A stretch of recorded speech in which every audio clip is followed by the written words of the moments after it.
morning, everyone. Again, I'm here with another video on a chapter of accountancy known as NPO. NPO means non-profit organization. As you can see in your screen, आप लोग अपनी screen पे देख सकते हैं. I have written as a non-profit organization, also known as a non-business entity or non-profit institutions, is dedicated to a particular social cause or advocating for a shared point of view. Let us learn in more detail about it. So first of all सबसे पहले आप लोग को ये जानना ज़रूरी है कि what is a non profit organisation. और नॉन प्रॉफिट ऑर्गेनाइजेशन ऐसे ऑर्गेनाइजेशंस को कहा जाता है जो बिजनेस पर्पज से नहीं खोले जाते हैं. इट मीन्स दैट नॉर्मली एक बिजनेस जब भी हम लोग ओपन करते हैं that is for the purpose of earning profit. हम हमेशा उससे प्रॉफिट गेन करने के लिए ही बिजनेस खोलते हैं. तो it is also non profit organisation को ही नॉन बिजनेस एंटाइटी बोलते हैं because it's not it does not have a main purpose of earning profit.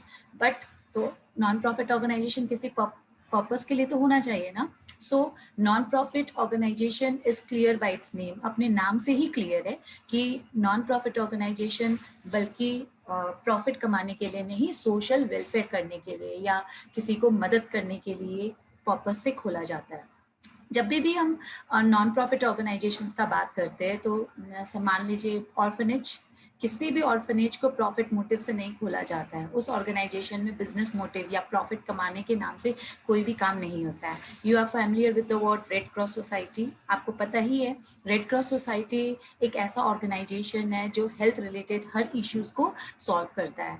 Now another example is clubs. कोई भी क्लब, जैसे आप पैंडेमिक के टाइम पे देख रहे हैं बहुत सारे क्लब्स जो है हम लोग के बीरगंज में, हमारे सब मेट्रोपॉलिटन सिटी में ही आप देख सकते हो. हेल्पिंग हैंड्स है, राशन बैंक है, कपड़ा बैंक है. This all are also a type of club.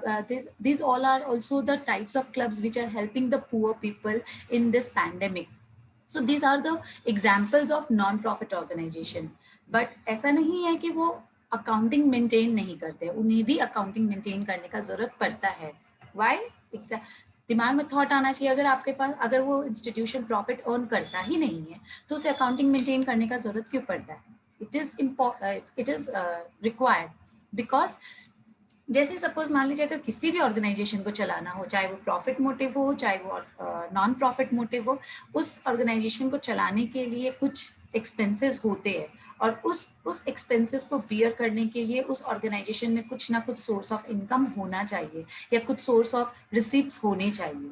तो उन सब चीज़ों को भी एक पर्टिकुलर शीट पे उतारा जाता है. And that is why it is important कि हम लोग को अकाउंटिंग नॉन प्रॉफिट ऑर्गेनाइजेशन में भी मेंटेन करके रखना पड़ता है. फॉर दैट पर्पस हम लोग बहुत सारे स्पेशल आइटम्स या टर्म्स यूज करते हैं नॉन प्रॉफिट ऑर्गेनाइजेशन में और उन सबको बहुत सारे पार्ट्स में कैटेगराइज किया जाता है. जैसे नंबर 1 आपके स्क्रीन पे है. Number 1 is the receipt and payment account. Receipt and payment account से ही आपको क्लियर हो गया होगा. Whenever we received any type of cash, अगर हम लोग को कोई कैश रिसीव हो रहा है तो उसे हम रिसीप्ट कहेंगे. And whenever we are doing the payment and that is termed as payment. मतलब कैश अगर आउटफ्लो हो रहा है तो उसे पेमेंट कहा जाता है. The second one income and expenditure account. अगर आपके पास कहीं सोर्स ऑफ इनकम आ रहा है तो उसे इनकम कहा जाएगा. अगर आप अपने ऑर्गेनाइजेशन से, नॉन प्रॉफिट ऑर्गेनाइजेशन से अगर आप एक्सपेंसेस कर रहे हैं, it is regarded as an expenditure, है ना. So for all this purpose, whenever there is a inflow of cash or outflow of cash, or you are getting any source of income, or you are doing expenditure on any particular thing or any particular substance, then it has to be recorded because a proper accounting helps to look at the statements which helps the organization to ascertain whether their non-profit organization is working properly or not. वो organisation अच्छे से काम कर रहा है कि नहीं कर रहा है वो देखना ज़रूरी होता है. उसके साथ साथ अगर ऑर्गेनाइजेशन अच्छे से काम नहीं कर रहा है विदाउट अकाउंटिंग और विद अकाउंटिंग, तो इफेक्टिव डिसीजन हमें क्या लेना होता है. जैसे कि आपको पता है अकाउंटिंग का मेन मोटो ही वही होता है, फाइनल डिसीजन लेना, स्टेटमेंट्स प्रिपेयर करना. सेम वैसे ही नॉन प्रॉफिट ऑर्गेनाइजेशंस में भी होते हैं. Is it clear? Yes. Then after we will be moving forward. तो जैसे हर अकाउंटिंग में, हर स्टेटमेंट ऑफ अकाउंटिंग में एक पर्टिकुलर वर्ड्स होते हैं, वैसे ही बेसिक टर्मिनोलॉजीज जो हम एनपीओ यानी कि नॉन प्रॉफिट ऑर्गेनाइजेशंस में यूज करते हैं, they are the first one is the receipt. Receipt means cash inflow, है ना? Receipt means cash inflow. And the second one is payment. When जो जिस पे मैं अपना कर्सर घुमा रही हूँ आप उस पे ध्यान दीजिएगा. The second one is payment, which means cash outflow. अब एक ऑर्गेनाइजेशन में, एक नॉन प्रॉफिट ऑर्गेनाइजेशन में दो तरीके के अकाउंट्स होते हैं. सबसे बहुत सारे होते हैं, but in terms of that हम ये दो पहले को डिस्कस करेंगे, बिकॉज एनपीओ को डायरेक्ट सम्स बनाने में आपको इफेक्टिव नहीं रहेगा, वो आपको थोड़ा सा ट्रिकी कर देगा, बहुत ज़्यादा हेक्टिक कॉम्प्लेक्स हो जाएगा. तो अगर हमें ये बेसिक टर्मिनोलॉजीज पता होती हैं तो it's very easier to do any type of sums. So first we will be discussing the receipt, which means that cash inflow. Cash inflow मतलब क्या होता है कि अगर आप किसी ऑर्गेनाइजेशन, किसी नॉन प्रॉफिट ऑर्गेनाइजेशन में काम करते हैं तो वहाँ पे रिसीप्ट होता है. वो रिसीप्ट मीन्स कैश इनफ्लो. अगर हमारे ऑर्गेनाइजेशन में कैश इनफ्लो होता है तो उसे कहा जाता है receipt. That is known as receipt.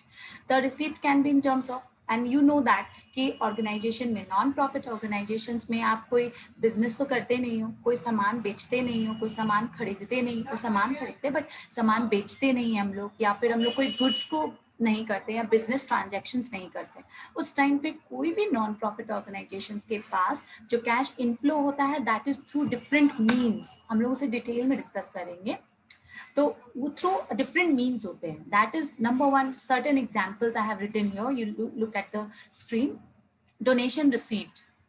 कोई भी ऑर्गेनाइजेशन को चलाने के लिए, मतलब किसी भी ऑर्गेनाइजेशन को, नॉन प्रॉफिट ऑर्गेनाइजेशन को चलाने के लिए उसे डोनेशन मिलता है, उसको चैरिटी मिलता है, और वो सब डोनेशन चैरिटी अगर वो अपने बुक्स ऑफ अकाउंट में रिकॉर्ड नहीं करेंगे तो फ्यूचर में दिक्कतें आने लगती हैं. There arises a lot of problem. So that is recorded as received. Then after salary receive, अगर कोई एनपीओ को वो चलाने के लिए अगर कोई सैलरी रिसीव हो रहा है, that is also a kind of receipt. Then after sales of fixed assets, sales of, अब सपोज मान लीजिए आप सोचेंगे फिक्स्ड एसेट्स को मैम बेच रहे हैं, अगर हम लोग फिक्स्ड एसेट्स को बेच रहे हैं तो कैश इनफ्लो हो रहा है, दैट इज राइट, रिसीप्ट हो रहा है, कैश इनफ्लो हो रहा है.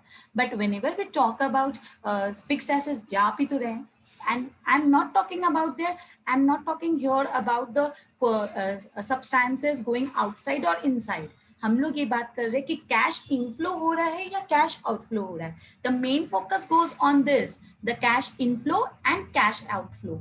रिसीप्ट एंड पेमेंट अकाउंट सिर्फ हमें ये बताता है कि हमारे नॉन प्रॉफिट ऑर्गेनाइजेशन में कितना कैश इनफ्लो हो रहा है और कितना कैश आउटफ्लो हो रहा है. सेल ऑफ न्यूज़पेपर, हर नॉन प्रॉफिट ऑर्गेनाइजेशन या बहुत सारे नॉन प्रॉफिट ऑर्गेनाइजेशंस में न्यूज़पेपर आते हैं या फिर बहुत सारी चीज़ें आती हैं. तो at the end of the month वो न्यूज़पेपर हमारे किसी काम का नहीं रह जाता है ना, तो वो न्यूज़पेपर को ऑर्गेनाइजेशन में रख के भी कोई फायदा नहीं होता है. देन वी सेल इट, हम उसे बेच देते हैं, कबाड़ी लोग को बेच देते हैं कि आप लेके जाइए और उसके बदले में कुछ सोर्स ऑफ इनकम आता है, कैश इनफ्लो होता है ना, that is sale of newspaper. Then after comes the payment, which is cash outflow. अगर आप किसी नॉन प्रॉफिट ऑर्गेनाइजेशन को चला रहे हो and that too you have rented you are a tenant of a flat, उस फ्लैट में आप नॉन प्रॉफिट ऑर्गेनाइजेशन चला रहे हो तो उसका भी तो आपको रेंट पे करना पड़ेगा ना, that is why it is also a cash outflow. Then after comes the payment of loan. आपने जब लोन लिया था, whenever you took a loan to run the NPO, it is a receipt, क्योंकि cash inflow हो रहा था. जब आप पेमेंट कर रहे हैं, उसी लोन का पेमेंट कर रहे हैं, तो उस टाइम पे उस पेमेंट के नाम पे आपको कैश को देना पड़ेगा ना, टू द बैंक और to the concern person. So it is known as payment of loan, जिसमें हमारे पास से कैश आउटफ्लो हो रहा है. Is it clear? Now, this one was the first video on non-profit organization, and this is part 1. Stay tuned for the next video, which is part 2, and we will be discussing in detail about received cash inflow. Thank you.